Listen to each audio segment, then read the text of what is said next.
Hello, we're at the House of Bishops meeting in September, and I'm with the Right Reverend Tom Breidenthal, who's the Bishop of Southern Ohio, and who was the chair of the committee that drafted the recent pastoral letter from the House of Bishops concerning our life together as a church, a nation, and a world.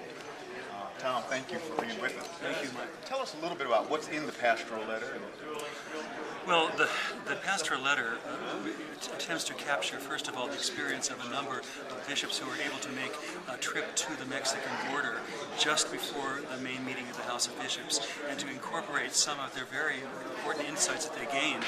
Largely, they were surprised to find out that there were so many different sides to this issue, and that it was possible to find among the Border Patrol, for instance, many people who really think the situation has got to be improved, and who would rather be able to concentrate on apprehending drug traffickers and terrorists and real criminals, rather than people that are trying to get across the border for purely economic reasons. So we try to make the point in the pastoral letter that we are aware that this is not just a really simple issue, but that there are certain pieces of it that are about humanitarian problems that need to be addressed and must be addressed, and that are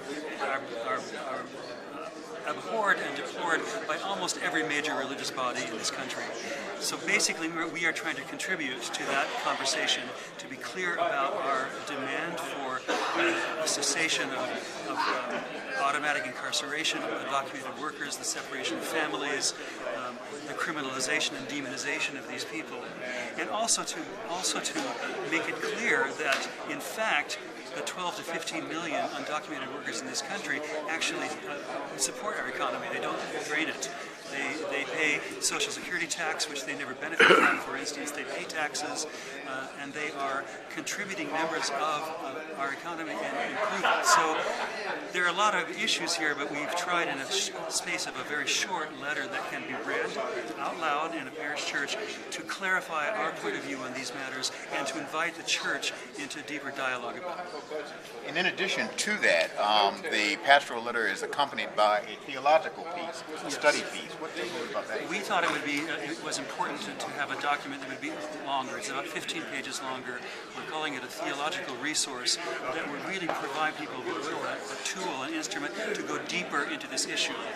Looking at all the contributions of other denominations and the Jewish community in this country, we thought that the contribution that we could make would come out of our understanding of the theme of the relationship between the church and the nation, which for good or ill is a really deep part of our tradition, both in England and in the colonies and since then.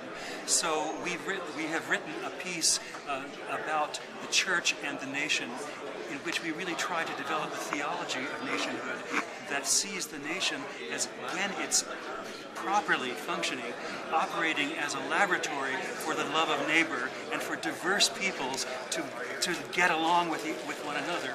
How can we bring that best self-understanding of the United States, I think, into relationship to the immigration question? And that's what that longer piece endeavors to do.